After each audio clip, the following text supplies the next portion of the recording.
Okay, મારો અવાજ સંભળાય છે ને? જી રન ચાલુ કરું? જી જી ઓકે. નમસ્તે પશુપાલક મિત્રો. કામધેનુ યુનિવર્સિટી આયોજિત ઓનલાઈન પ્રશિક્ષણ કાર્યક્રમમાં આપ સૌનું હાર્દિક સ્વાગત છે. મિત્રો, દૂધ ઉત્પાદનમાં આપણો દેશ અગ્રમ સ્થાને છે, પરંતુ પ્રતિ પશુ દીઠ ઉત્પાદનની વાત કરીએ તો એમાં સાપેક્ષમાં એક આપણે પાછળ છીએ. આ માટેના જે અગત્યના પરિબળો છે, જેમાં પશુઓનું રહેઠાણ એ મુખ્ય માનું છે. વળી ગરમી, ઠંડી અને વરસાદનો પશુ સ્વાસ્થ્ય પર સીધો અસર થાય છે. તેથી સારું અને આરામદાયક પશુ રહેઠાણ પૂરું પાડવું ખૂબ જરૂરી છે. આજનો આપણો ચર્ચાનો વિષય છે પશુ રહેઠાણ થકી પશુ આરોગ્ય અને તેનું ઉત્પાદન. અને તેને આ વિષય અંગે માર્ગદર્શન આપવા માટે નિષ્ણાત તરીકે આપણે આમંત્રિત કરીએ છીએ ડોક્ટર MP માઢવાતર સાહેબને. ડોક્ટર માઢવાતર સાહેબ મદદનીશ પ્રાધ્યાપક તરીકે અત્યારે પશુ વિજ્ઞાન કેન્દ્ર વઘઈ ડાંગ ખાતે ફરજ બજાવે છે. ડોક્ટર MP માઢવાતર સાહેબ. ઓકે, આભાર કિશોરભાઈ. હવે આપણે જાણીએ છીએ કે આપણે સૌ કોઈ, આપણો દેશ એક કૃષિ પ્રધાન દેશ છે. કૃષિની સાથે સાથે પશુપાલન પણ એક પૂરો વ્યવસાય તરીકે વિકસ્યો છે. આજના સમયમાં પશુપાલન વ્યવસાય એક પૂરક વ્યવસાય ન રહેતા એક મુખ્ય વ્યવસાય બની ગયો છે. તેથી આપણે સૌ કોઈએ પશુની માવજત, તેની સાર સંભાળ અને તેનું વ્યવસ્થાપન કરવું એક આવશ્યક બની જતું હોય છે. મુખ્યત્વે પશુનું આરોગ્ય અને ઉત્પાદન ક્ષમતા એ પશુના એના રહેઠાણ ઉપર આધાર રાખે છે. તો આજે આપણે પશુના રહેઠાણ થકી પશુનું સ્વાસ્થ્ય અને ઉત્પાદકતા વિશે જાણીશું. આજના આ ઓનલાઈન પ્રશિક્ષણ કાર્યક્રમમાં જોડાયેલા શ્રોતાગણોને હું અહીં આવકારું છું. આજના આ કાર્યક્રમને અનુલક્ષીને વિસ્તરણ શિક્ષણ નિયામક શ્રી ડોક્ટર JS પટેલ સાહેબ તથા કામધેનુ યુનિવર્સિટીના માનનીય કુલપતિ શ્રી ડોક્ટર PH ટાંગ સાહેબને હું હૃદયથી આભાર વ્યક્ત કરું છું, જેણે મને આ મંચ પર વક્તવ્ય આપવાનું સન્માનપૂર્વક મોકો આપ્યો. તો આપણે આમાં આગળ વધીશું તો પશુ રહેઠાણ થકી પશુના આરોગ્ય અને ઉત્પાદનમાં શું ફરક પડે છે, તો આપણે સૌપ્રથમ તેનો પરિચય જોઈશું. તો વાત કરીએ પ્રમાણે આપણો દેશ એક કૃષિ પ્રધાન દેશ છે અને પશુપાલન સાથે આપણા પશુપાલકો સંકળાયેલા છે. પશુપાલનમાં આપણે દૂધ, માંસ, ઊન, ચામડા વગેરેનું ઉત્પાદન લેતા હોઈએ છીએ. અને મુખ્યત્વે પશુનું આરોગ્ય અને તેનું ઉત્પાદન તેના રહેઠાણ ઉપર આધારિત રહેલું છે. યોગ્ય પશુ રહેઠાણથી પશુઓને આરામદાયક પરિસ્થિતિ મળે છે, જેના કારણે તેઓ વધુ સ્વસ્થ રહે છે અને ઉત્પાદન ક્ષમતામાં વધારો થાય છે. હવે આપણે અહીં જોઈશું કે પશુ રહેઠાણનો મુખ્ય ઉદ્દેશ બાહ્ય વાતાવરણની વિપરીત પરિસ્થિતિમાં ઘટાડો કરી અને પશુને આરામદાયકતા વધારવી તથા પશુપાલકોની કામગીરી સરળ બનાવવાની છે. અહીં આપણે જોઈશું કે પશુ રહેઠાણ એટલે શું. તો પશુ રહેઠાણ એટલે પશુને રહેવા માટે બનાવવામાં આવેલ શેડ અથવા તો મકાન, જ્યાં પશુ પૂરતી ચોખ્ખી હવા, પૂરતો પ્રકાશ, સાફ સફાઈ, પૂરતું પાણી, પૂરતો ખોરાક અને સુરક્ષા મેળવી શકે. અહીં આપણે યોગ્ય રહેઠાણ પશુઓના તાપમાનનો ફેરફાર, વરસાદ, પવન અને શિકારી પ્રાણીઓથી બચાવે છે. તે જ સાથે આપણું રહેઠાણ પશુઓમાં ફેલાતો રોગચાળોને અટકાવે છે અને પશુઓમાં જે ઉત્પાદકતા છે એને વધારવામાં મદદરૂપ થાય છે. હવે આપણે સમજીશું આદર્શ પશુ રહેઠાણ. આદર્શ પશુ રહેઠાણ કેવું હોવું જોઈએ અને આપણે એમાં કયા કયા મુદ્દાઓ ધ્યાનમાં રાખવા જોઈએ. તો પશુપાલનને વ્યવસાય દીપી ઉઠે એટલા માટે યોગ્ય રહેઠાણમાં પશુનું સ્વાસ્થ્ય સારું રહે, કુદરતી પરિબળો સામે રક્ષણ મળે, પશુ યોગ્ય પ્રમાણમાં ખોરાક ખાઈ શકે, સારી રીતે માવજત થઈ શકે, જેથી પશુ પાસેથી વધુ દૂધ ઉત્પાદન લઈ શકાય છે. આમ વધુ દૂધ આપતા પશુઓ માટે યોગ્ય રહેઠાણ ઘણું અનિવાર્ય બનતું હોય છે. હવે આપણે પશુ રહેઠાણ આપણું બનાવવું છે તો સ્થળની પસંદગી આપણે કેવી રીતે કરીશું. પશુનું જે સ્થળ છે એની આપણે પસંદગી કેવી રીતે કરીશું. તો સ્થળ ઊંચાણવાળી, સૂકી, સમતલ તેમજ યોગ્ય ઢાળવાળી જગ્યા પસંદ કરવી જોઈએ, જેથી કરી વરસાદનું અથવા તો કોઈ બી દૂષિત પાણી ત્યાંથી સરળતાથી વહી શકે. સ્થળ રસ્તાની નજીક પણ મુખ્ય માર્ગથી થોડે દૂર હોવું જોઈએ, જેથી પશુમાં થતા વાહનોથી થતા ઘોંઘાટ જે પશુની આરોગ્ય ઉપર થતી અસરને આપણે નકારી શકીએ. પાણી અને વીજળી પુરવઠો પૂરતા પ્રમાણમાં નિયમિત ધોરણે મળતો હોવો જોઈએ. પશુનું શેડ હોય અથવા તો રહેઠાણ હોય એની આજુબાજુ આપણે વૃક્ષોનું વાવેતર કરવું જોઈએ, જેથી પશુ રહેઠાણની આજુબાજુ જે ગરમી જે તાપમાન વધેલું હોય છે એના કરતાં વાતાવરણના તાપમાન કરતાં પશુ રહેઠાણનું તાપમાન 4 ડિગ્રી સેલ્સિયસ નીચું રહેતું હોય છે. માટે રહેઠાણની ચારે બાજુ આપણે લીમડા, નીલગીરી કે શરૂ જેવા વૃક્ષોની હાર કરવી જોઈએ, જેથી વાતાવરણ જે બી પશુ રહેઠાણનું વાતાવરણ એ ઠંડકવાળું બની રહેતું હોય છે. અહીં આપણે આકૃતિમાં દેખાય છે કે પશુને અહીં બાંધવા માટે બંધ જગ્યા અને ખુલ્લી જગ્યા એમ બે પ્રકારે જગ્યા આપવામાં આવે છે. તો તેની અંદર પશુઓને બંધ જગ્યા છે ત્યાં આગળ પશુને નિરણ માટે ગમાણનું બાંધકામ કરેલ છે. તેના પછી એક મૂત્ર નીક, જ્યાંથી પશુનો ગંદો કચરો, છાણ, મૂત્ર નિકાલ થતો હોય છે, અને બહારની બાજુ પશુઓને ખુલ્લી જગ્યા આપણે આપવામાં આવતી હોય છે, જ્યાં પશુ સરળતાથી હલનચલન કરી શકે અને પોતાનું આરોગ્ય સારી રીતે રાખી શકતું હોય છે. આ ફોટામાં આપણે બીજું બી જોઈ શકતા હોઈએ છીએ કે પશુ જે નું રહેઠાણ છે એની બાજુ ચો તરફ આપણે જે વૃક્ષો છે એનું વાવેતર, વૃક્ષોનું ઉછેર કરેલ છે કે જેથી આપણું પશુ રહેઠાણ છે એ યોગ્ય રીતે સચવાઈ શકે અને પશુ અંદર સારી રીતે રહી શકે અને એનું આરોગ્ય સચવાઈ શકે. તો આવી રીતે જો પશુ રહેઠાણનું આપણે નિર્માણ કરવામાં આવે તો પશુ સારી રીતે રહી શકે અને તેની ઉત્પાદન ક્ષમતામાં આપણે દર વધારો કરી શકતા હોઈએ છીએ. હવે આપણે જોઈશું કે પશુ રહેઠાણ બનાવીએ તો એના મુખ્ય ઉદ્દેશો શું હોતા હોય છે. આપણે કયા ઉદ્દેશોને ધ્યાનમાં લઈ અને પશુ રહેઠાણ આપણે બનાવતા હોય છે. તો પહેલા મુદ્દામાં પશુઓને આરામદાયક વાતાવરણ આપવું જોઈએ, જેથી તાપમાન અને હવામાનથી પશુ રક્ષણ મેળવી શકે, રોગચાળો ઘટી શકે, પશુઓની સાર સંભાળ કરી શકાય, દૂધ અને અન્ય ઉત્પાદનમાં વધારો કરી શકાય, પશુઓને સ્વચ્છ અને સુરક્ષિત પરિસ્થિતિ આપવી જોઈએ, ખોરાક અને પાણી સરળતાથી ઉપલબ્ધ કરાવવું જોઈએ, કામદારો જે બી ત્યાં કામ કરતા હોય તેનું કામ સરળ બને એવી રીતે આપણે પશુ રહેઠાણનું નિર્માણ કરવું જોઈએ, જેથી પશુની ઉત્પાદકતા અને તેનું આરોગ્ય આપણે જાળવી શકતા હોઈએ છીએ. વધુમાં જોઈએ તો પશુ રહેઠાણની લાક્ષણિકતાઓ. પશુ રહેઠાણ છે તો એની લાક્ષણિકતાઓ શું હોતા હોય છે. તો અહીં આપણે ફોટોમાં જોતા હોઈશું કે પશુ રહેઠાણની અંદર જે હવાનું અવર જવર છે એ યોગ્ય રીતે થવી જોઈએ. ફોટામાં આપણને દેખાય છે કે જે ગ્રીન કલરની હવા પશુના રહેઠાણની અંદર એન્ટ્રી મારતી હોય છે અને જે લાલ કલરની જે ગંદી અથવા દૂષિત હવા, જે વાયુયુક્ત હવા ઉપરથી બહાર નીકળી જતી હોય છે કે જેથી પશુ શુદ્ધ હવા લઈ અને પોતાના આરોગ્યમાં સુધારો કરી શકતો હોય છે.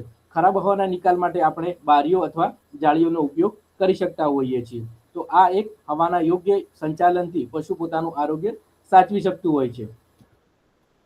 બીજી વસ્તુ છે પૂરતો પ્રકાશ. હવે પશુ રહેઠાણની અંદર જો સૂર્યપ્રકાશ પૂરતો મળતો રહે તો તેનું આરોગ્ય ખૂબ જ સારું રહેતું હોય છે, કારણ કે પશુ છે એ પોતાના શરીરની અંદર વિટામિન ડીનું પ્રકાશ વડે સંશ્લેષણ કરતું હોય છે અને જેના વડે પોતાના જે શરીરમાં વિટામિન ડીની ઉણપ હોય છે તેને સૂર્યપ્રકાશ વડે તે પૂર્તતા કરતી હોય છે. બીજી વસ્તુ કે પ્રકાશ જે છે એ જીવાણુને નષ્ટ કરવામાં મદદ કરે છે. જ્યાં નાના નાના સૂક્ષ્મ જીવો જે મૂત્રનિકમાં હોય છે, પશુ રહેઠાણની જગ્યા ઉપર હોતા હોય છે, તો પ્રકાશ પડવાથી તે નષ્ટ પામતા હોય છે અને તે નિકાલ થતા હોય છે, ત્યાંથી પશુ સ્વસ્થ રીતે રહી શકતું હોય છે. અહીં આપણે આકૃતિમાં જોઈ શકાય છે કે જે પશુ રહેઠાણ બનાવેલ છે તેની લંબાઈ, એનો લોંગ અક્ષિસ પૂર્વથી પશ્ચિમ દિશામાં આપણે રાખતા હોઈએ છીએ અને જે એનો નાનો અક્ષિસ છે એ ઉત્તરથી દક્ષિણ દિશામાં રાખતા હોય છે.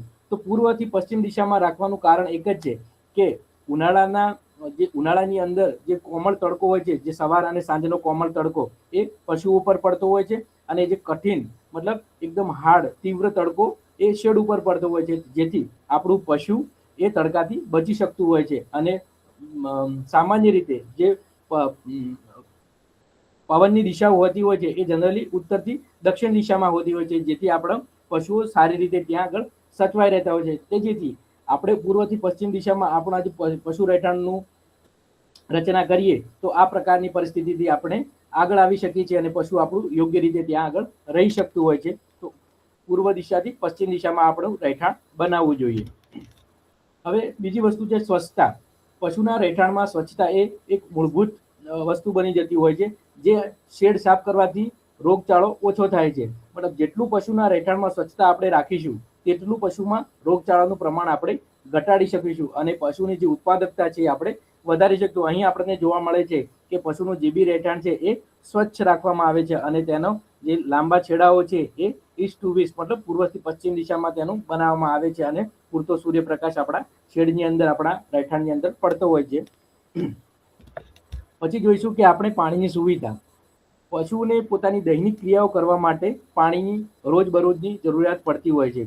એક દિવસમાં એક પુખ્ત વયનું પશુ અંદાજિત 60 થી 80 લીટર પાણીની જરૂરિયાત રહેતી હોય છે. પશુઓને શુદ્ધ અને પૂરતું પાણી આપવાથી પશુની દૈનિક ક્રિયા યોગ્ય રીતે થાય છે અને આ પાણી દૂધ બનાવવા માટે ખૂબ જ ઉપયોગી છે. પશુનું 1 લીટર દૂધ ઉત્પાદન કરવા માટે 3 લીટર પાણીની જરૂરિયાત પડતી હોય છે. માટે આપણે પશુને દિવસની અંદર 60 થી 80 લીટર પાણી આપવું જોઈએ કે જેથી પશુ પોતાની દૈનિક ક્રિયા સારી રીતે કરી અને ઉત્પાદન ક્ષમતામાં પોતાનો વધારો કરી શકે. પશુને બાંધવાની જગ્યા. હવે પશુને બાંધવાની યોગ્ય જગ્યા આપણે કેવી રીતે પસંદ કરીશું? તો દરેક પશુને પૂરતી જગ્યા હોવી જોઈએ જેથી તે આરામથી ઊભા રહી શકે. પશુની જાત અને ઉંમર મુજબ આપણે જગ્યા આપવી જોઈએ. પશુ ગાય છે, ભેંસ છે, ઘેટા છે કે બકરા છે, એ પ્રમાણે એની જાત પ્રમાણે આપણે પશુની જગ્યા આપતા હોય છે અને એની ઉંમર મુજબ કે ઓળકી છે, વાછડી છે, પુખ્ત વયનું પશુ છે કે સાંડ છે કે પછી દોહણના આરે છે કે પછી વિયાના આરે છે, તો એવા પશુઓને આપણે અલગ જગ્યા આપતા હોય છે. પછી ઓવરક્રાઉડિંગ ટાળવું જોઈએ. ઓવરક્રાઉડિંગ મતલબ નાની જગ્યામાં પશુ જે રાખવાની જગ્યા છે ત્યાં એક કરતા મતલબ વધારે પડતા પશુઓનો આપણે સમાવેશ કરીએ તો એ વસ્તુને આપણે ઓવરક્રાઉડિંગ કહીશું. તો આ ઓવરક્રાઉડિંગ આપણે ટાળવું જોઈએ. ઈજા અને આક્રમકતા ઘટે છે. જો પશુઓને યોગ્ય જગ્યા મળે તો પશુની આક્રમકતા અને એકબીજાને જે નુકસાન કરે છે એ નુકસાન આપણે ત્યાં આગળ ઘટાડી શકતા હોય છે. પશુ રહેઠાણમાં બે પુખ્ત પશુઓ ગાય અને ભેંસ વચ્ચેનું અંતર અંદાજિત 1.5 થી 1.7 મીટર આશરે 5 થી 6 ફૂટ હોવું જોઈએ જેથી પશુ સરળતાથી હલનચલન કરી શકે અને પોતાની દૈનિક ક્રિયાઓ કરી શકતું હોય છે. હવે આપણે એ જોઈશું કે પશુ રહેઠાણમાં પશુ દીઠ જોઈતી જગ્યા કેટલી રાખવી જોઈએ. તો અલગ અલગ વર્ગની અંદર, જુદા જુદા વર્ગની અંદર એમને જે બંધ જગ્યા અને ખુલ્લી જગ્યા અલગ અલગ રાખવામાં આવે છે અને વધુમાં વધુ પશુમાં જે વાડાને પશુ રાખવામાં આવે છે એની સંખ્યા બી અલગ અલગ હોતી છે. માનો કે ચાલો મતલબ બંધ જગ્યા માટે ગાયની બંધ જગ્યા આપણે જોઈએ તો એની બંધ જગ્યા 3.5 ચોરસ મીટર હોય છે, જ્યારે એની ખુલ્લી જગ્યા 7 ચોરસ મીટર હોય છે અને એ વાડામાં વધુમાં વધુ 50 પશુ આપણે રાખી શકતા હોય છે.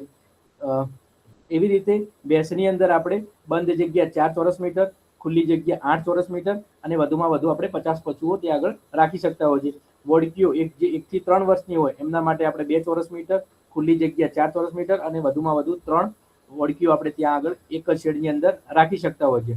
બીજું છે વાછરડા જે 1 વર્ષની નીચેના હોય તો એમને બંધ જગ્યા 1 ચોરસ મીટર, ખુલ્લી જગ્યા 2 ચોરસ મીટર અને વધુમાં વધુ આપણે 30 વાછરડા ત્યાં રાખી શકતા હોય છે. હવે વિયાણઘર એ વસ્તુ છે કે જ્યાં આપણું પશુ વિયાણના આરે હોય, મતલબ અઠવાડિયું અથવા 10 દિવસ બાકી હોય તો આપણે જે પશુનો જે વાડો છે, જે રહેઠાણ છે ત્યાંથી આપણે એને ચેન્જ કરી અને આપણા જે બી વિયાણ ઘર હોય, મેટર્નિટી બોક્સ અથવા કાવિંગ બોક્સ જેને આપણે વિયાણ ઘર કહીશું ત્યાં આગળ લઈ જવામાં આવે છે, જ્યાં પશુ શાંતિથી આરામદાયક પરિસ્થિતિમાં ત્યાં આગળ રહે છે અને પોતાની દૈનિક ક્રિયાઓ કરે છે. અને એના માટેનું આપણે બંધ જગ્યા માટે 12 ચોરસ મીટર અને ખુલ્લી જગ્યા માટે બી 12 ચોરસ મીટર આપણે જગ્યા અમને આપતા હોય છે અને આ વાડામાં વધુમાં વધુ એક જ પશુ રાખવામાં આવે ત્યાં હોય છે કે જેથી કોઈ બી પ્રકારનું તે આક્રમણ અને પશુને વિયાણવાળા પશુને આક્રમણની ઈજાથી બચાવી શકાય છે. અને સાંઢ અને પાડા માટે બંધ જગ્યા 12 ચોરસ મીટર અને ખુલ્લી જગ્યા 120 ચોરસ મીટર કે જેથી એ પોતાની જાતને કસરત કરી શકે અને પોતાનું જે શરીર છે એને માંસપેશીઓ અને ઉત્કૃષ્ટ બનાવી શકે, જેથી એનું ખુલ્લી જગ્યા 120 મીટર આપવામાં આવે છે અને વધુમાં વધુ પશુ એક રાખી શકાય છે વાડાની અંદર. અહીં આપણે જોઈશું તો એક આદર્શ પશુપાલનમાં કેટલી જે આપણું રહેઠાણ છે એની ઊંચાઈ કેટલી હોવી જોઈએ, એની લંબાઈ કેટલી હોવી જોઈએ, બે પશુ વચ્ચેનું અંતર કેટલું હોવું જોઈએ અને ગમાણની ઊંચાઈ, ઊંડાઈ અને પહોળાઈ કેટલી હોવી જોઈએ એ આપણને અહીંયા જોવા મળે છે. તો કોઈ બી આદર્શ પશુપાલન હોય તો એનું ઊંચાઈ આશરે 12 થી 15 ફૂટ આપણે એની ઊંચાઈ રાખવી જેથી હવાનું અવર જવર થઈ શકે અને અંદરની ગંદી હવા, વાયુયુક્ત હવા બહાર નીકળી જાય અને બહારની સ્વચ્છ હવા પશુના રહેઠાણમાં આવે અને પશુ પોતાના શ્વાસોશ્વાસમાં એ હવાનો ઉપયોગ કરી શકે. બીજી વસ્તુ કે જે બી આપણી ગમાણ છે તો ગમાણની જે બી ઊંડાઈ છે કે પહોળાઈ છે એ કેટલી રાખવી જોઈએ. તો જે બી આગળની ઊંચાઈ છે, આગળની ઊંચાઈ એ 2 ફૂટ રાખવામાં આવે છે, પાછળની જે ઊંચાઈ છે 3 ફૂટ રાખવામાં આવે છે, એની ઊંડાઈ 1 ફૂટ રાખવામાં આવે છે અને પહોળાઈ 3 ફૂટ રાખવામાં આવે છે.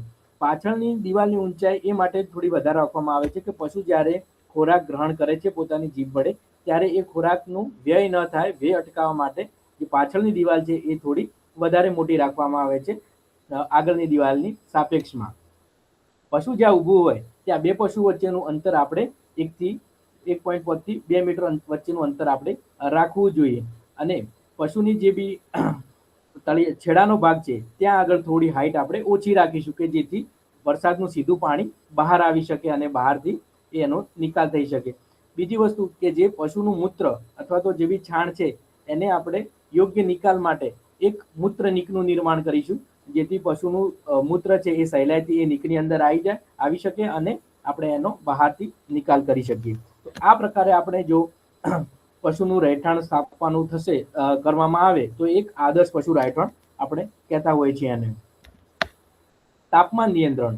તાપમાન નિયંત્રણ કરવા માટે અત્યારે ફેન, ફોગર, સ્પ્રિંકલર સિસ્ટમ વગેરે વસ્તુઓનો ઉપયોગ થતો હોય છે અને જે પશુઓમાં જે પડતો હીટ સ્ટ્રેસ એને ઘટાડે છે અને ઉત્પાદન ક્ષમતામાં વધારો કરે છે.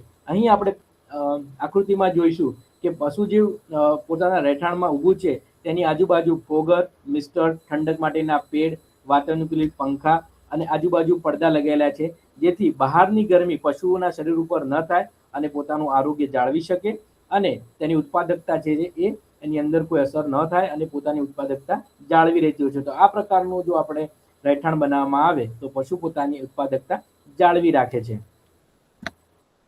હવે જે બી આપણે બાંધકામ કરીએ છીએ તો એ બાંધકામ કેવું હોવું જોઈએ? તો બાંધકામ મજબૂત હોવું જોઈએ. તો મજબૂત બાંધકામ વાળો શેડ લાંબા સમય સુધી ટકાઉ રહે છે, ગરમી, વરસાદ તથા પવનથી પશુઓને સારી સુરક્ષા આપે છે. સારી ગુણવત્તાના સામગ્રીથી બનાવેલ શેડમાં ઓછો મરામત ખર્ચ થાય છે અને વ્યવસ્થાપન સરળ બને છે.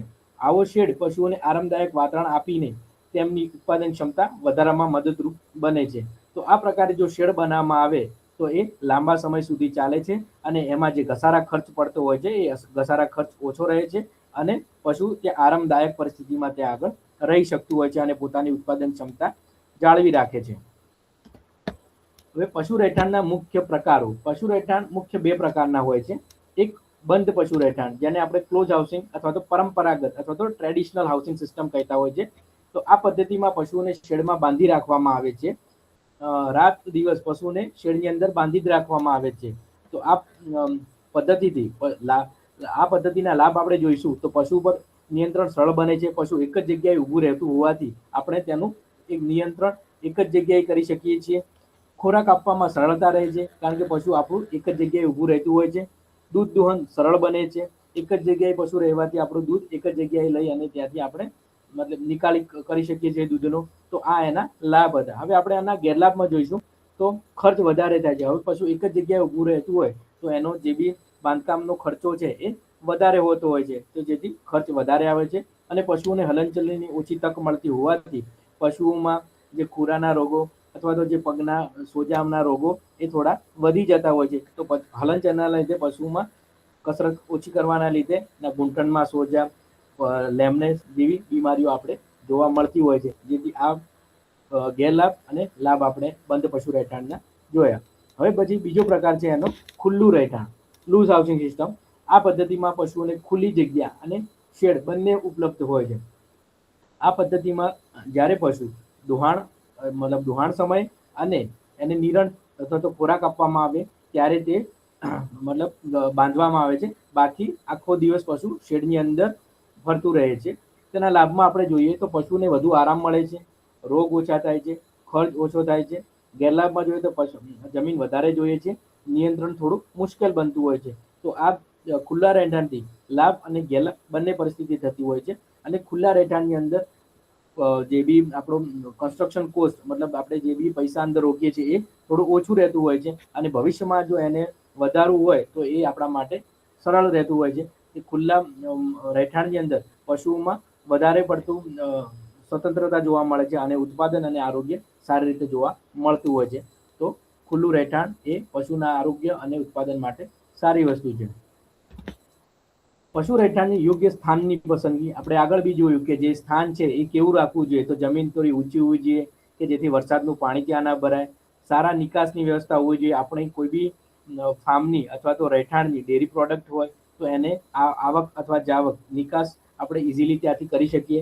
તો જે મતલબ નિકાસ સારી રીતે કરવી એવી જગ્યાએ હોવું જોઈએ. પવનની દિશા અનુકૂળ હોવી જોઈએ. પાણી અને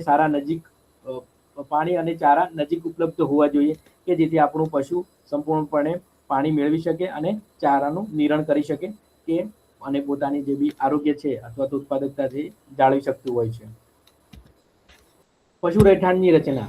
પશુ શેડ બનાવતી વખતે નીચેના ભાગો મહત્વપૂર્ણ છે. હવે કોઈ બી આપણે પશુ રહેઠાણ બનાવવું છે તો એમાં અમુક બાબતો ધ્યાનમાં રાખવી બહુ જરૂરી છે. જેમ કે પશુ રહેઠાણની છત, રહેઠાણની દીવાલ, એનું ભોય તળિયું, ખોરાક માટેની ગમાણ કેવી રીતે રાખવી, પાણીની વ્યવસ્થા કેવી રીતે કરવી. તો આ જે 5 મુદ્દાઓ છે એ બહુ ધ્યાનપૂર્વક પશુ રહેઠાણની અંદર ધ્યાને રાખવામાં આવતા હોય છે. તો પહેલું આપણે છત વિશે વાત કરીશું. તો આ પ્રકારના રહેઠાણમાં છતની ઊંચાઈ આશરે 12 થી 15 ફૂટ રાખવી જેથી હવાની અવર જવર સારી રીતે થઈ શકે. છત માટે ટાઇલ્સ, એસ્બેસ્ટોસ અથવા ટીન શીટનો ઉપયોગ કરી શકાય છે. છતનું ઢોળાણ 1:3 અથવા 1:4 રાખવું જેથી વરસાદનું પાણી સરળતાથી બહાર નીકળી શકે છે. છતની નીચે હવાના અવર જવર માટે પૂરતી જગ્યા રાખવી. ગરમીના દિવસોમાં અંદર ઠંડક રહે તે માટે છત ઉપર ઘાસ અથવા અન્ય સામગ્રીનો ઉપયોગ કરવો કે જેથી જે છત છે આપણી ઠંડી રહે અને ઠંડી છત રહેવાથી પશુ આરામથી નીચે એના બેસી શકે છે. અને જે 12 થી 15 ફૂટ જો એને હાઈટ રાખવામાં આવે તો જે બી હવા છે એ હવાનું અવર જવર સારી રીતે થઈ શકે છે અને પશુઓમાં જે ઉચ્છ્વાસના થતા રોગો, જે શ્વાસોશ્વાસના થતા રોગો આપણે નિવારી શકીએ છીએ. તો આ પ્રકારે આપણે છતનું નિર્માણ કરવું જોઈએ. હવે આપણે અહીંયા જોઈશું કે ટાઇલ્સ મતલબ છતના અમુક પ્રકારો, કે કયા પ્રકારે આપણે છત બનાવી શકતા હોય છે. તો આપણે પહેલા ફોટોગ્રાફ્સની અંદર દેખાય છે કે પાન ટાઇલ્સ અથવા તો મેંગ્લો ટાઇલ્સ, જેની અંદર આપણે પશુ રાખવાથી જે ગરમીનું શોષણ થતું હોય છે એ ઓછામાં ઓછું ગરમીનું શોષણ થતું હોય છે. બીજાની અંદર આપણે થેચ રૂફ કે કોઈ બી પૂળા અથવા તો કોઈ બી સ્ટ્રો રફેજ વડે આપણે એને બનાવી શકતા હોય છે. તો એને આપણે થેચ રૂફ કહીશું. એસ્બેસ્ટોસ મતલબ સિમેન્ટના પતરા વડે આપણે જે બી રૂફ બનાવતા હોય છે, જે છત બનાવતા હોય છે, તો એને આપણે એસ્બેસ્ટોસ શીટ રૂફિંગ કહીશું. અને એલ્યુમિનિયમ અથવા તો જીઆઈ ગેલ્વેનાઇઝ આયર્નના પતરાનું રૂફ બનાવતા હોય છે, જેમાં ગરમીનું પ્રમાણ વધતું હોય છે અને પશુ થોડું મતલબ ત્યાં આગળ તણાવ અનુભવતું હોય તો એવા બી મતલબ એલ્યુમિનિયમના શીટ વડે બી આપણે રૂફિંગ કરી શકતા હોઈએ છીએ. તો આ પ્રકારે આપણે એનું છત બનાવી શકતા હોઈએ છીએ. બીજી રીતે જોઈએ તો છતના પ્રકાર. હવે આપણે છત જે બનાવીએ છીએ તો એના પ્રકાર કેવી રીતે કઈ પ્રકારના હોય છે. પહેલું છે લીન ટુ ટાઈપનું રૂફ, લીન ટુ ટાઈપનું છત. તો એની અંદર કોઈ બી માણસનું જે આપણું ઘર હોય છે એની આજુબાજુ એક દિવાલનો ઉપયોગ કરી અને ત્યાં આગળ પશુનું રહેઠાણ બનાવવામાં આવે છે. મતલબ એક દિવાલ આપણે પશુના રહેઠાણ માટે ઉપયોગમાં લેવામાં આવે છે અને ત્યાં આગળ છત બાંધવામાં આવે છે. તો એ પ્રકારના આપણે ઘરને લીન ટુ ટાઈપનું રૂફ કહીશું. બીજું છે ગેબલ રૂફ, જ્યાં બંને સાઈડ ઢોળાવ પડતો હોય છે અને વરસાદનું પાણી સરળતાથી બહાર આવી શકતું હોય. અત્યારના મતલબ ગેબલ રૂફ આપણે વધારે પ્રેફરન્સ આપતા હોય છે. બીજું છે મોનિટર રૂફ. મોનિટર રૂફ એ બંને સાઈડ ઢળવા પડતા હોય છે પરંતુ વચ્ચે એને જગ્યા રાખવામાં આવે છે કે જેથી ત્યાંથી હવા સરળતાથી બહાર નીકળી શકે, ગંદી હવા અથવા તો ગરમ હવા બહાર સરળતાથી નીકળી શકે અને તાજી હવા શેડની અંદર આપણા પ્રવેશી શકે. ચોથું છે ગોથિક રૂફ, જે ષટકોણ આકારનું હોય છે અને જનરલી નાના વર્ગના પશુઓ માટે રાખવામાં આવે છે. તો ગોથિક રૂફ જેને આપણે કહીશું. બીજું છે દિવાલ. હવે પશુ રહેઠાણમાં દિવાલ એક મજબૂત અને ટકાઉ સામગ્રી જેવી કે ઈંટ, સિમેન્ટ, બ્લોક અથવા પથ્થરની બનાવવી જોઈએ. દિવાલની ઊંચાઈ અને ડિઝાઇન એવી હોવી જોઈએ કે યોગ્ય હવા અને પ્રકાશ અંદર આવી શકે. દિવાલોને સાફ રાખવા સરળ હોય તે રીતે પ્લાસ્ટર કરેલી અથવા લીસી સપાટી રાખવી જોઈએ. સારી રીતે બનાવેલ દિવાલ પશુને સુરક્ષા આપીને આરામદાયક વાતાવરણ જાળવે છે. હવે દિવાલ આવી રીતે આપણે જો બનાવશું તો એ લાંબા સમય સુધી ટકશે અને પશુને અંદર રક્ષણ આપશે. હવે ભોય તળિયા વિશે આપણે જોઈશું. તો ભોય તળિયામાં પશુ રહેઠાણમાં ભોય તળિયું મજબૂત, સમતલ સિમેન્ટ કોન્ક્રીટનું હોવું જોઈએ જેથી લાંબા સમય સુધી ટકાઉ રહી શકે છે. તેમાં હળવો ઢાળ રાખવો જરૂરી છે જેથી મૂત્ર અને ગંદુ પાણી સરળતાથી બહાર નીકળી શકે છે. ભોય તળિયું સ્લીપ ન થાય તે માટે થોડું ખરબચડું અથવા તેના ઉપર ઘીસીયું પાડવામાં આવે છે જેથી પશુઓને કોઈ ઈજા ન થાય. સ્વચ્છ અને સૂકું ભોય તળિયું પશુના આરોગ્ય અને ઉત્પાદન માટે અત્યંત મહત્વપૂર્ણ છે. માટે ભોય તળિયું મુખ્યત્વે જે કાચું ભોય તળિયું કહેવાતું હોય છે, સિમેન્ટ કોન્ક્રીટનું જે પક્કા ભોય તળિયું કહેવાતું હોય છે અને જે બકરીઓ માટે રેઇઝ પ્લેટફોર્મ અથવા તો સ્લેટેડ પ્લેટફોર્મ આપણે આપવામાં આવતું હોય છે કે જેથી જેનું મળમૂત્ર સીધું જ નીચે પડી જતું હોય છે અને બકરી ત્યાં આગળ સ્વસ્થ રહી શકતી હોય છે.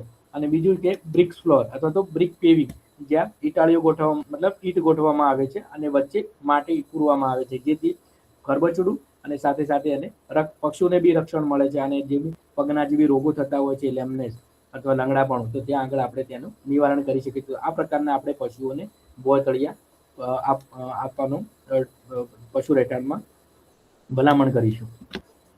ખોરાક માટેની જગ્યા, જે પશુ ખોરાક લેતો હોય છે મતલબ ગમાણ, તો ગમાણમાંથી ખોરાક લેવાની જગ્યા એક પુખ્ત પશુ માટે આગળની ઊંચાઈ કેટલી, પાછળની ઊંચાઈ કેટલી અને તેની ઊંડાઈ કેટલી રાખવી અને પહોળાઈ કેટલી રાખવી, એ વિશે આપણે અહીંયા જાણીશું. તો પુખ્ત પશુ હોય તો એની આગળની ઊંચાઈ 65 સેન્ટીમીટર રાખવી, પાછળની ઊંચાઈ 100 સેન્ટીમીટર રાખવી અને તેની ઊંડાઈ 35 સેન્ટીમીટર રાખવી અને પહોળાઈ 65 થી 70 સેન્ટીમીટર રાખવામાં આવે છે. તેવી જ રીતે વડકી અને વાછરડોની અંદર આગળની ઊંચાઈ, પાછળની ઊંચાઈ, એની ઊંડાઈ અને પહોળાઈ અલગ અલગ રીતે રાખવામાં આવે છે, જેથી પશુ સરળતાથી ત્યાંથી ખોરાક મેળવી શકે છે. આપણે અહીં જોઈશું તો એની આગળની દિવાલ, પાછળની દિવાલ, એની ઊંડાઈ અને પહોળાઈ પશુને ગમાણમાં કેટલી રાખવી એ અહીં જાણવા મળતું હોય છે. અહીં પાછળની દિવાલ સહિત 1 ફૂટ મોટી રાખવામાં આવે છે, કારણ કે ત્યાં જે બી પશુ ખોરાક લેતું હોય છે એનો ખોરાકનો વ્યય અટકાવવા માટે પાછળની દિવાલ આપણે થોડી વધારે મોટી રાખવામાં આવતી હોય છે. તો આ પ્રકારે આપણે પશુની ગમાણની રચના કરવામાં આવે છે. પશુ રહેઠાણનો પશુ આરોગ્ય ઉપર પ્રભાવ. હવે પશુ રહેઠાણ થકી પશુના આરોગ્યમાં શું શું પ્રભાવ પડી શકે, તો એમાં આપણે જોઈશું સારું પશુ રહેઠાણ પશુઓના આરોગ્ય પર સકારાત્મક અસર કરે છે, જેમાં રોગચાળો ઓછો થાય છે. પશુને આપણે સ્વચ્છ અને હવાવાળું શેડ જો આપવામાં આવે તો પશુનો રોગચાળો ઘટે છે. પશુમાં જો આરામદાયક પરિસ્થિતિમાં ત્યાં રહેશે તો પશુ ઉપર જે તણાવ પડે છે એ તણાવને આપણે ઓછો કરી શકીશું અને પશુ ત્યાં સ્વસ્થપણે રહી શકશે. સ્વસ્થ પર્યાવરણ પશુના વિકાસ માટે જરૂરી છે, જેથી શરીરના વિકાસ સારો થાય તે માટે આપણે તેને સ્વસ્થ પર્યાવરણ આપીશું. અને ઇમ્યુનિટી મતલબ જેવી રોગ પ્રતિકારક શક્તિમાં વધારો થાય એ માટે આપણે જે બી પશુ રહેઠાણ છે એને સ્વચ્છતા અને સારી રીતે બનાવી અને સારો ખોરાક ત્યાં આપી અને પશુની જે રોગ પ્રતિકારક શક્તિ છે એમાં વધારો કરી શકે એવી રીતે આપણે પશુનું રહેઠાણ બનાવીશું. હવે જો પશુ રહેઠાણ યોગ્ય હોય તો ઘણા બધા ફાયદા છે, પણ જો પશુ રહેઠાણ અયોગ્ય હોય, પશુના રહેઠાણ રહેવા માટે યોગ્ય ન હોય, તો એમાંથી પશુને કઈ બીમારીઓ અથવા તો કયા પ્રોબ્લેમ મુશ્કેલીઓ પડતી હોય છે. તો એમાં પહેલા જોઈએ તો શ્વાસ સંબંધિત રોગો, જે બંધ અને હવા વિનાના શેડમાં એમોનિયા ગેસ વધે છે, જેના કારણે ખાંસી, ન્યુમોનિયા જેવી બીમારીઓ થાય છે. આપણે સૌ કોઈ જાણીએ છીએ કે પશુ શ્વાસમાં ઓક્સિજન લે છે અને ઉચ્છ્વાસમાં કાર્બન ડાયોક્સાઇડ બહાર કાઢે છે અને એના મળ વાટે એમોનિયા ગેસ બનતો હોય છે. તો જો પશુના શેડમાંથી રહેઠાણમાંથી જો એમોનિયા ગેસ બહાર ન નીકળે તો પશુ એના શ્વાસોશ્વાસમાં એમોનિયા ગેસ લે છે અને જે એના સ્વાસ્થ્ય ઉપર ગેરી અસર મતલબ હાનિકારક અસર પાડતું હોય છે. માટે શ્વાસ સંબંધી રોગો ટાળવા માટે આપણે યોગ્ય પશુ રહેઠાણ આપવું જરૂરી રહેતું હોય છે. પગ અને ખુરાના રોગો, ભીનું અને ગંદુ ભોયતળિયું હોવાથી ફૂટ રોટ, લેમનેસ જેવી સમસ્યાઓ થતી હોય છે. વારંવાર આખો દિવસ પશુ જો ગંદા અને ભીના ભોયતળિયામાં બેસી રહેશે તો એને પગના જે પશુના પગ છે ત્યાં ભરાઈ જતા હોય છે, અથવા તો લેમનેસ મતલબ પશુ લંગડાપણું અનુભવતું હોય છે. તો એવા રોગો આપણે જોવા મળતા હોય છે. ત્વચાના રોગો, ગંદકી અને ભેજને કારણે ચામડીના ઇન્ફેક્શન, ખંજવાળ અને ફૂગ જેવા રોગો જોવા મળતા હોય છે. તો આ બધી જ વસ્તુઓ આપણે જો અયોગ્ય પશુ રહેઠાણ આપવામાં આવે તો પશુઓમાં આ પ્રકારની બીમારીઓ જોવા મળતી હોય છે. પરોપજીવીથી થતા રોગો, અસ્વચ્છતા હોવાથી જૂ, ટિક્સ અને કીડાઓ વધે છે, જે પશુને નબળા બનાવે છે.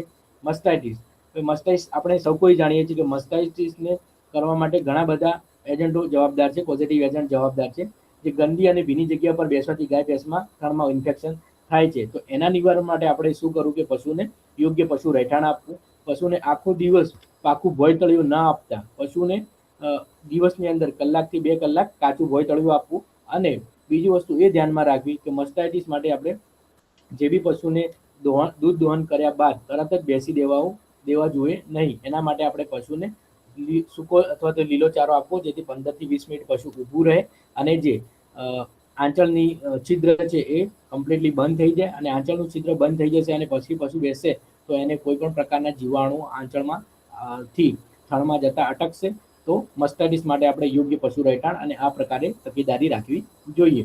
પાચનની સમસ્યાઓ, ગંદકી અને ખરાબ પરિસ્થિતિના કારણે ખોરાક પ્રદૂષિત થાય છે, જેનાથી ડાયરિયા જેવી સમસ્યાઓ થતી હોય છે. જનરલી આ ડાયરિયા જેવી સમસ્યાઓ નાના બચ્ચાઓમાં વધારે પડતી જોવા મળે છે અને જેના લીધે બચ્ચાઓમાં મરણ દર વધારે રહેતો હોય છે, જેથી પાચન સમસ્યાઓના લીધે આપણે બચ્ચાઓ મૃત્યુઆંક વધતો રહે છે. તણાવ અને ઉત્પાદનમાં ઘટાડો, ભીડ, ગરમી અથવા ઠંડીના કારણે પશુઓમાં તણાવ વધે છે, જે દૂધ ઉત્પાદનમાં ઘટાડો કરે છે અને દૂધ ઉત્પાદનમાં ઘટાડો કરવાથી આપણે ઉત્પાદકતામાં ઘટાડો જોવા મળતો હોય છે. પશુ રહેઠાણનું ઉત્પાદન પર પ્રભાવ, યોગ્ય રહેઠાણથી ઉત્પાદન વધે છે. દૂધ ઉત્પાદન વધારવા માટે આરામદાયક પરિસ્થિતિ, ગાય અને ભેંસને વધુ દૂધ ઉત્પાદન, જેટલી પશુ આપણું આરામદાયક પરિસ્થિતિમાં રહેશે એટલી ગાય અથવા ભેંસનું દૂધ ઉત્પાદન વધતું જોવા મળશે. વજનમાં વધારો, સારા રહેઠાણથી પશુઓ ઝડપથી વધે છે. પ્રજનન ક્ષમતામાં સુધારો, સ્વસ્થ પર્યાવરણ પ્રજનન માટે અનુકૂળ છે. માંસ ઉત્પાદનમાં વધારો, જો આપણે યોગ્ય પશુ રહેઠાણ પશુને આપીશું તો પશુ યોગ્ય ખોરાક લેશે અને એની માંસપેશીઓનો યોગ્ય વિકાસ થશે અને રોજબરોજનો જે પશુનો વિકાસ થતો હોય છે એમાં એક સુધાર જોવા મળતો હોય છે અને પશુ એક સારી એવી પરિસ્થિતિની અંદર પોતાનું આરોગ્ય સાચવી અને ઉત્પાદનમાં વધારો કરવા ટેવાશે. હવે જો પશુને અયોગ્ય રહેઠાણ આપણે આપીએ તો એના ઉત્પાદન ઉપર શું પ્રભાવ પડતા હોય છે? તો દૂધ ઉત્પાદન ઘટે છે. ગરમી, ભેજ અને ગંદકીના કારણે પશુ તણાવમાં રહે છે, જેથી દૂધનું પ્રમાણ અને ગુણવત્તા બંને ઘટે છે. દૂધની અંદર ઘણા પ્રકારના જીવાણુ આવે છે, જે તેની ગુણવત્તા, જે ફેટ, SNF છે એમાં ઘટાડો કરતા હોય છે. આહાર ગ્રહણ ઓછું થાય છે. અસુવિધાજનક અને ગંદા વાતાવરણમાં પશુ ઓછું ખાય છે, જેના કારણે ઉત્પાદનમાં ઘટાડો જોવા મળે છે. રોગોમાં વધારો, અયોગ્ય રહેઠાણથી મસ્ટાઇટિસ, ફૂટરોગ, શ્વાસને લગતા રોગો વધે છે, જે સીધા ઉત્પાદન ઘટાડે છે. તો આવા અયોગ્ય રહેઠાણને લીધે ઘણા પ્રકારના પશુઓમાં રોગો જોવા મળતા હોઈએ છે. પ્રજનન ક્ષમતા ઘટાડો થાય છે. પશુ યોગ્ય રીતે ખાઈ શકતું નથી. ન ખાવાના લીધે એના પ્રજનન અંગોનો વિકાસ થતો નથી. એના આધારે પશુ જે ગરમીમાં આવે છે એ મોડું આવે છે. ગર્ભધારણ કરવામાં મુશ્કેલી થાય છે અને ઇન્ટરકાવિંગ પીરિયડ, મતલબ બે વિયાણ વચ્ચેનો સમયગાળો વધી જતો હોય છે, તો પ્રજનન ક્ષમતામાં બી ઘટાડો જોવા મળતો હોય છે. વજનમાં વધારો ધીમો પડે છે. માંસ માટેના પશુઓમાં વૃદ્ધિ દર ઘટે છે, એટલે માર્કેટ વજન મેળવવામાં વધુ સમય લાગે છે. મૃત્યુદર વધે છે. ખાસ કરીને બચ્ચામાં ગંદકી અને ભેજને કારણે મૃત્યુનો જોખમ વધી જાય છે અને મૃત્યુદર વધતો જણાય છે. ઉત્પાદન ખર્ચ વધે છે. હવે અયોગ્ય પશુ રહેઠાણ હશે તો એને વધુ સારવાર કરવી પડશે, દવાઓ કરવી પડશે અને સાર સંભાળ અને ખર્ચ વધતો જણાતો હોવાથી આપણો નફો ઓછો થાય છે અને ઉત્પાદન ખર્ચ વધતું જણાય છે. તો આ પ્રકારે અયોગ્ય પશુ રહેઠાણના ગેરફાયદા છે. હવે આપણે નિષ્કર્ષમાં જોઈશું તો પશુ રહેઠાણ પશુપાલનનો અત્યંત મહત્વપૂર્ણ ભાગ છે. યોગ્ય રહેઠાણ પશુઓના આરોગ્યને સુધારે છે અને ઉત્પાદન વધારવામાં મદદ કરે છે. માટે આપણે જે બી પશુનું રહેઠાણ છે એ સ્વચ્છ હવા, પ્રકાશ, પાણી અને યોગ્ય જગ્યા જેવી સુવિધાઓ ઉપલબ્ધ કરવાથી પશુઓ વધુ સ્વસ્થ રહે છે. તેથી દરેક પશુપાલકે વૈજ્ઞાનિક રીતે પશુ રહેઠાણની વ્યવસ્થા કરવી આવશ્યક રહેતી હોય છે. માટે પશુ રહેઠાણ થકી પશુનું આરોગ્ય અને ઉત્પાદન બંને સચવાઈ રહેતું હોય છે, એ આપણે અહીંયા સાબિત થાય છે. આભાર.